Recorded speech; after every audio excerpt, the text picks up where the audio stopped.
नमस्कार बच्चों, इस वीडियो में आपका स्वागत है।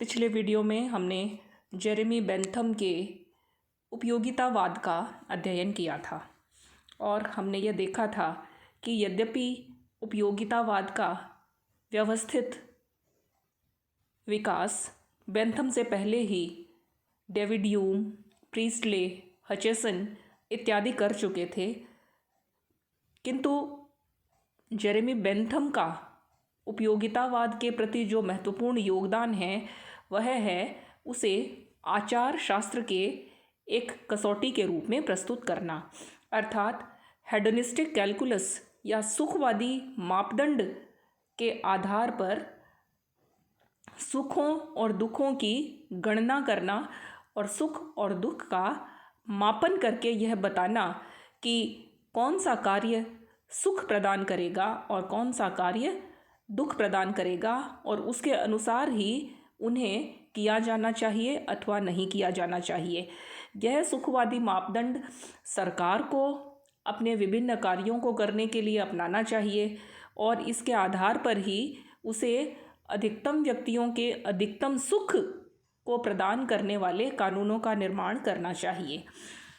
इस तरह से यह जो सुखवादी मापदंड है, इस सुखवादी मापदंड के आधार पर संपूर्ण दर्शन ही राजनीति विज्ञान में बेंथम ने बदल कर रख दिया था और उसने जो उपयोगितावादी आधार तय किया उस आधार के कारण राजनीतिक दर्शन की दृष्टि ही बदल गई थी।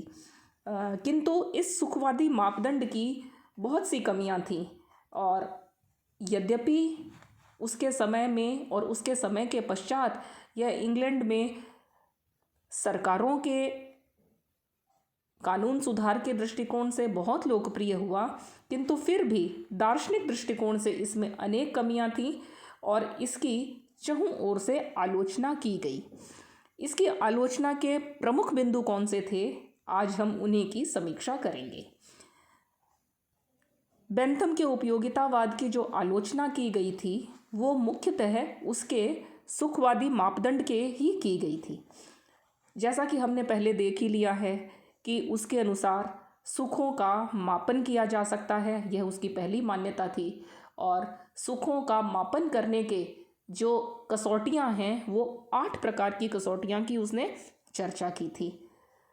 उन 8 कसौटियों के आधार पर 14 प्रकार के सुख और 12 प्रकार के दुखों को कसना चाहिए और उसने ये बताया कि सुख और दुख पर विचार करने के लिए प्रत्येक को एक मानना चाहिए, अर्थात एक इकाई की तरह उन्हें प्रयोग करें और इनकी गणना करते हुए यह गणितीय गणना जब की जाएगी प्रत्येक सुख को एक मानते हुए न कोई कम है न कोई अधिक है। इस प्रकार से उनमें मात्रात्मक भेद उत्पन्न होगा और इनकी जो मात्राओं की जो विभिन्नता होगी उसी के आधार पर सुखों और दुखों की गणना की जाएगी। हमने यह भी देखा कि सुखों में और दुखों में जो भिन्नता उत्पन्न करने वाले कारक होते हैं वो उसने बताए, उसने गणना करके उन्हें 32 प्रकार के कारकों का उल्लेख किया था और ये ही वो मूल बात है जिसको कि आलोचना का सामना करने पड़ा। पहली बात है कि बेंथम के सुखवाद में या इसके उपयोगितावाद में व्यक्तिगत भावनाओं की अवहेलना की गई है। वस्तुतः ये सारा सुख और दुख का जो दर्शन है उपयोगिता का और बेंथम का, इस दर्शन में ऐसा प्रतीत होता है कि सुख और दुख बाहरी हैं और वो बाहर से मिलने वाले कार्यों और बाहर की घटनाओं और बाहर अन्य व्यक्तियों पर ही निर्भर करते हैं, जबकि वास्तविकता यह होती है कि सुखों और दुखों का जो असली स्रोत होता है वह मनुष्य का अंतर्मन ही होता है। किंतु बेंथम इस प्रकार की आत्मचेतना को स्वीकार नहीं करता और वह तो पूरी तरह से गणितीय आधार पर यह तय करता है कि सुखों का स्रोत बाहरी होता है। जैसे कि स्वादिष्ट भोजन करने से मनुष्य को सुख मिलेगा, अच्छा खेल खेलने से मनुष्य को सुख मिलेगा, किसी के प्रति ईर्ष्या करने से मनुष्य को दुख मिलेगा, किसी के पास पैसे की कमी है, यदि वो दरिद्र है तो उसे दुख मिलेगा, यदि किसी को यश प्राप्ति होती है तो उसे सुख मिलेगा, यदि किसी का कोई अपमान करता है तो उसे दुख मिलेगा। इस प्रकार से बेंथम सुख और दुख का स्रोत बाहरी मानता है। वह व्यक्ति की स्वयं की अंतर्मन की जो भावनाएं होती हैं उनकी पूरी तरह से अवहेलना कर देता है। जबकि मानव मनोविज्ञान का अध्ययन करने वाले मनोवैज्ञानिक ये कहते हैं कि सुख और दुख वास्तव में मनुष्य के भीतर ही उत्पन्न होते हैं। हमने ऐसा अनेक बार देखा है कि रूखी सूखी रोटी खाकर भी माँ खुश रहती है यदि वो अपने हिस्से का जो भोजन है वो अपने बच्चे को खिला देती है। हमने ऐसे महान आत्माओं को देखा है, ऐसे महात्माओं को देखा है जिन्होंने रुपए पैसे का मोह त्याग करके और अपनी इच्छा से गरीबी का जीवन स्वीकार किया है और फिर भी वो बहुत खुश हैं। तो इसलिए सुखों को मापने का जो पैमाना है वो बाहरी नहीं होकर के भीतरी होना चाहिए। बेंथम इस मुख्य तत्व की अपने सुखवादी मापदंड में पूरी तरह से अवहेलना कर देता है। समीक्षा का जो दूसरा बिंदु है वो है मानव प्रकृति का सरलीकरण कर देना। वस्तुतः बेंथम मनुष्य की प्रकृति का इतना सरलीकरण कर देता है कि ऐसा प्रतीत होता है कि मनुष्य को सुख के अतिरिक्त अन्य किसी प्रकार की चाह ही नहीं है। मनुष्य केवल सुख और दुख के दो राजाओं की, दो प्रभुओं की गुलामी में रहता है। जब वो बेंथम इस प्रकार का कथन बोलता है उसका अर्थ यह है कि मनुष्य केवल पशु के समान है और जिस प्रकार से पशु केवल बाहरी इंद्रियगत सुखों से ही खुश हो जाता है, उसी प्रकार से मनुष्य भी बाहरी पदार्थों से संतुष्ट हो सकता है। लेकिन वास्तव में ऐसा नहीं होता है। मनुष्य की प्रकृति तो बहुत ही जटिल होती है, उसमें बहुत सारे तत्वों का समावेश रहता है। वह अपने संस्कृति, अपने इतिहास, अपने धर्म, अपने परिवार और अपनी बुद्धि, अपनी चेतना, अपने ज्ञान, इन सब का भी उसके सुखों को बढ़ाने में और उसे कम करने में योगदान रहता है। मनुष्य प्रकृति से एक बहुत ही जटिल प्राणी है और उसके हृदय और उसकी बुद्धि में ऐसी बहुत सारी जटिलताएं हैं जो व्यक्ति व्यक्ति में भिन्नता उत्पन्न कर सकती है। अर्थात ऐसा हो सकता है कि किसी एक ही प्रकार के सुख से अलग अलग व्यक्तियों को अलग अलग तरह के सुख की अनुभूति होती है। जैसा कि यदि कोई बहुत ही बढ़िया नाटक यदि चल रहा है या सिनेमा चल रहा है तो उस सिनेमा को देख करके कुछ व्यक्ति बहुत खुश हो सकते हैं, कुछ को उसमें नीरसता लगेगी, कुछ व्यक्ति उसमें बिल्कुल भी रुचि नहीं लेंगे, कुछ को वो बहुत ख़राब भी लग सकता है। इस प्रकार से एक ही प्रकार के कार्य से अलग अलग व्यक्तियों को अलग अलग प्रकार की अनुभूति होगी। उस अनुभूति का मापन क्या एक ही पैमाने से किया जाएगा? बेंथम इसके बारे में कुछ भी नहीं कहता। इसलिए प्रत्येक प्रकार की अनुभूति भिन्न भिन्न होने के कारण कैसे सुखों और दुखों की गणना की जा सकेगी। इसलिए बेंथम केवल सुख को ही प्रमुख आधार बता करके एक बहुत बड़ी आलोचना में फंस जाता है। उसके अनुसार मानवीय स्वतंत्रता का कोई मूल्य नहीं है। जैसा कि हम अक्सर कहते ही हैं कि पिंजरे में रहने वाला एक पक्षी जो है वो उतना सुखी नहीं होता जितना कि स्वतंत्र आसमान में विचरण करने वाला एक पक्षी हो सकता है। तो स्वतंत्रता मनुष्य की पहली चाह होती है, किंतु इस मानवीय प्रकृति को वो समझ नहीं पाता और वो स्वतंत्रता को कोई भी महत्व नहीं देता। उसके लिए तो केवल सुख ही प्रमुख वस्तु है। तो यह एक बड़ा आक्रमण है उसके सुखवादी मापदंड के ऊपर। तीसरी महत्वपूर्ण बात है गुण भेद की अवहेलना करना। अब अपने सुखवादी जो उसने मापदंड प्रस्तुत किया है उसमें वो विभिन्न सुखों को और विभिन्न दुखों को मापने के लिए उन्हें केवल एक मानता है। अर्थात वो यह नहीं मानता कि कुछ सुख अपनी प्रकृति से ही उत्कृष्ट होते हैं और कुछ सुख अपनी प्रकृति से ही निकृष्ट होते हैं। अर्थात सुखों और दुखों में मात्रात्मक के साथ साथ गुणात्मक भेद भी होता है, किंतु बेंथम उनके आंतरिक गुणात्मक भेद को स्वीकार नहीं करता। जब वो ये कहता है कि पुष्पिन नामक खेल उतना ही श्रेष्ठ है जितना कि कविता पाठ, उसका अर्थ यह है कि बच्चों को खेल खेलने में जितना आनंद मिलता है उतना ही आनंद एक श्रेष्ठ व्यक्ति को कविता पाठ में मिलता है, जबकि ऐसा होता नहीं है। वास्तव में सुखों में गुणात्मक भेद होता है और इसी कारण सुखों की तीव्रता भी बदलती है। स्वादिष्ट बीमार व्यक्ति को यदि स्वादिष्ट भोजन करवाया जाएगा तो उसका जो सुख है वो क्षणिक होगा और वो एक लंबे दुख में बदल सकता है। किंतु बीमार व्यक्ति को यदि हम आध्यात्मिक ज्ञान प्रदान करते हैं तो उससे प्राप्त होने वाला जो सुख है वो उसको लंबे सुख में बदल सकता है। तो इस तरह से सुखों में केवल मात्रात्मक भेद ही नहीं होते हैं वरन उनमें गुणात्मक भेद भी होते हैं। ये एक प्रमुख बात है जिसकी बेंथम ने ध्यान नहीं दिया था और इसका ही जो करेक्शन है या यह जो एक भूल थी इसको सुधार करने का कार्य उसी का शिष्य J.S. मिल करता है, जो बाद में यह स्वीकार करता है कि सुखों में केवल गुणात्मक भेद ही नहीं होता वरन उनमें मात्रात्मक भेद भी होता है। एक प्रमुख आक्रमण जो उसके सुखवादी सिद्धांत पर हुआ वो है कर्ता के उद्देश्य की अवहेलना। अर्थात सुखवादी मापदंड कर्ता के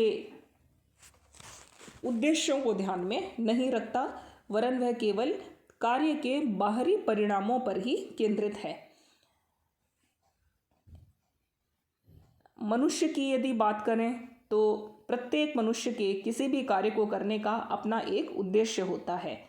उस कार्य को करते हुए यद्यपि उसे बहुत सारे दुखों की प्राप्ति भी हो सकती है और उन दुखों के होते हुए भी अनेक मनुष्य अनेक प्रकार के कार्य करना चाहते हैं। इसलिए प्रश्न यह है कि कर्ता यदि अपने उद्देश्यों को पूरा करने के लिए एक के बाद एक दुख उठाकर भी उन उद्देश्यों को प्राप्त करता है तो संख्या में दुख अधिक होते हुए भी क्या उसे वो कार्य करने चाहिए या नहीं करने चाहिए। एक तो यह बहुत महत्वपूर्ण प्रश्न है कि कर्ता हमेशा या व्यक्ति हमेशा केवल बाहरी सुख और दुख को ध्यान में रखकर ही अपने जीवन के उद्देश्य निर्धारित नहीं करता वरन उसके जीवन के जो उद्देश्य हैं वो अधिक ऊंचे धरातल पर तय होते हैं, उसके चेतना के स्तर पर, उनके ज्ञान के स्तर पर तय होते हैं और सुखवादी अवधारणा एक बहुत ही निम्न धरातल प्रस्तुत करता है। दूसरी बात महत्वपूर्ण ये है कर्ता के उद्देश्य में कि व्यक्तिगत रूप में यह बात उतनी समझ में नहीं आती जितनी कि राजनीतिक क्षेत्र में सुखवादी मापदंड को अपनाया जा सकता है, क्योंकि एक राजनीतिज्ञ या विधि निर्माता या सरकार जब सुखवादी मापदंड के आधार पर कार्य करती है तो वह निश्चित रूप से यही देखती है कि उसके द्वारा बनाए गए कानूनों की या उसके द्वारा किए जाने वाले कार्यों की जनता पर क्या प्रतिक्रिया होगी या उसके कार्य जनता को या लोक कल्याण में कितना इजाफा करेंगे। तो सरकार के दृष्टिकोण से सुखवादी मापदंड ठीक है और उसे इस आधार पर सफल कहा जाना चाहिए कि सरकार का उद्देश्य सामान्यतः इसी आधार पर तय होता है कि उसके कार्यों से कितने लोगों को कितने सुख की प्राप्ति होगी। और यदि किसी तरह से यह गिनती की जा सके तो सरकार उस गणना के आधार पर लोक कल्याण के अनेक कार्यों को सफलतापूर्वक कर सकती है, किंतु इसे व्यक्तिगत क्षेत्र पर लागू नहीं किया जा सकता। अगला बिंदु जो है वो इस बात को समझने में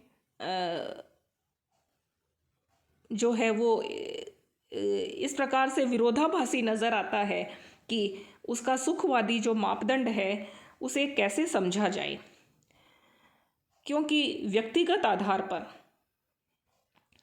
सुखवादी मापदंड के अनुसार व्यक्ति जिन कार्यों को करना चाहता है वे सुख उत्पन्न करते हैं, किंतु यही सिद्धांत जब सार्वजनिक आधार पर जब सरकार के द्वारा लागू किया जाता है तब उसका सूत्र बन जाता है अधिकतम व्यक्तियों का अधिकतम सुख। इसको हम सरल तरीके से इस प्रकार से समझें कि ये विरोधाभासी क्यों है। मान लिया कि मुझे किसी कार्य को करने से आनंद मिलता है या मुझे हमेशा ही अधिक खाने से आनंद मिलता है, स्वादिष्ट खाने से आनंद मिलता है, तो मेरा जो कार्य है वो या मेरी जो प्राथमिकता है वो ये होगी कि मैं स्वादिष्ट भोजन करूं क्योंकि मुझे उससे सुख मिलता है। किंतु सरकार की प्राथमिकता क्या है? इसी कार्य को करते हुए सरकार की प्राथमिकता ये है कि भोजन के संबंध में उसकी नीति यह होनी चाहिए कि अधिकतम व्यक्तियों को अधिकतम सुख मिले, इसलिए वो न्यूनतम भोजन का वितरण सभी व्यक्तियों में कर दे ताकि कोई भी व्यक्ति भूखा न सोए।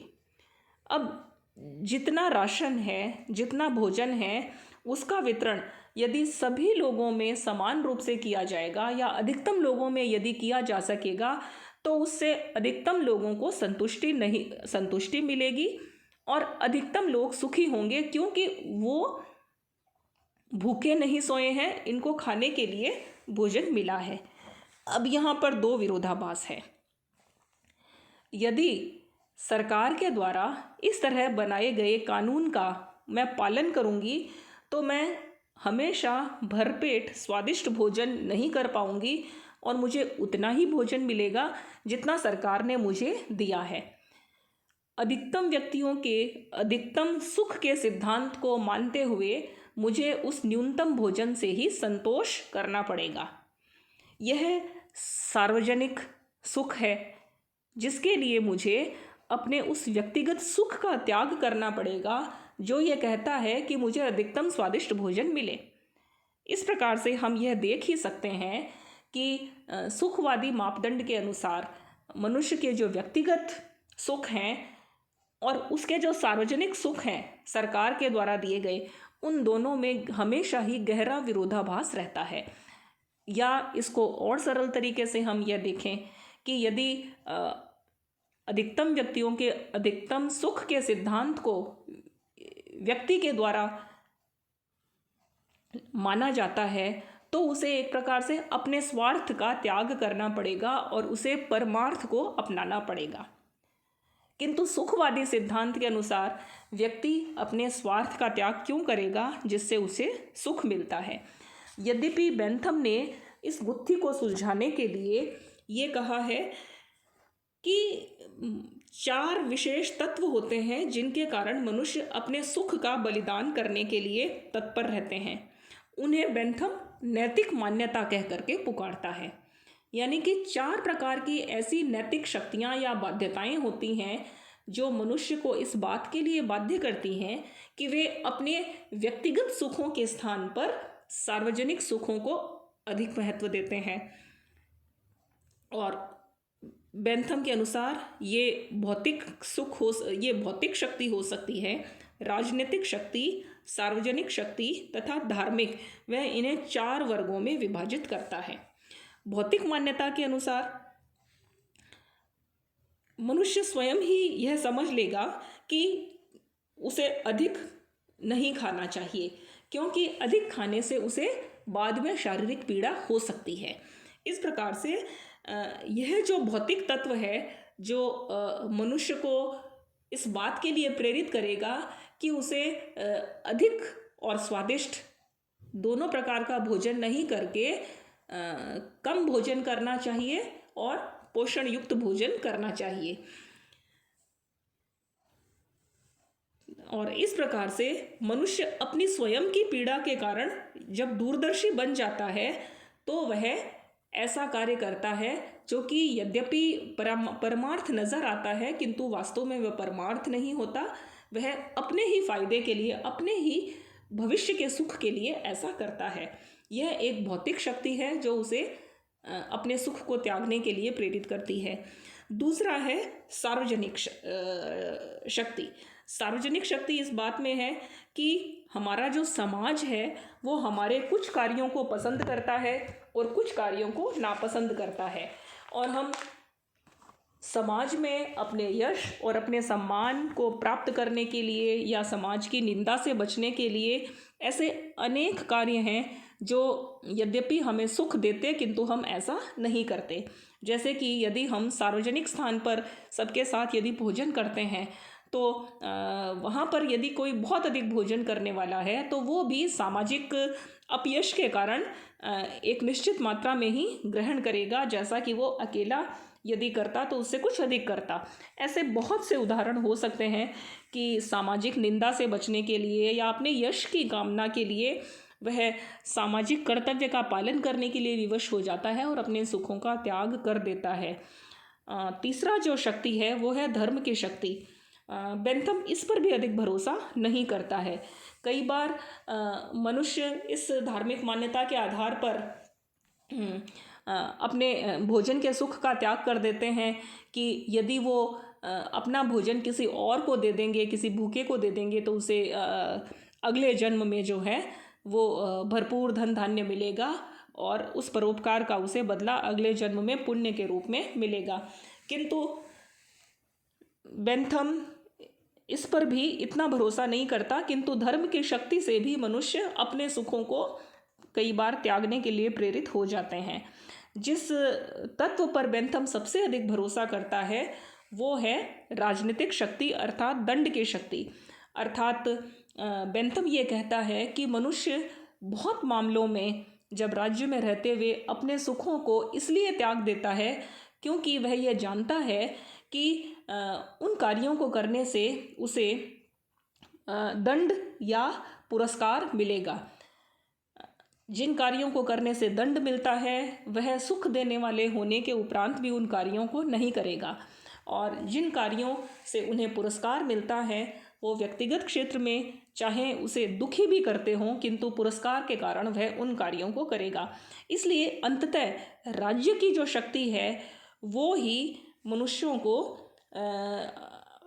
अधिकतम मनुष्यों के लिए अपने निजी सुख को त्याग करने के लिए प्रेरित करती है।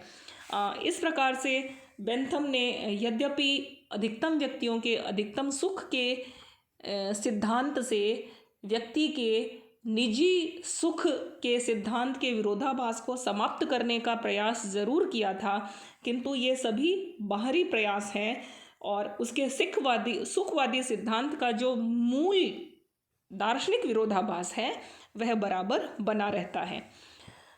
जो सर्वाधिक महत्वपूर्ण आलोचना या आक्रमण हुआ उसके सुखवादी सिद्धांत पर वो इस आधार पर हुआ कि सुखों का मापन संभव नहीं है।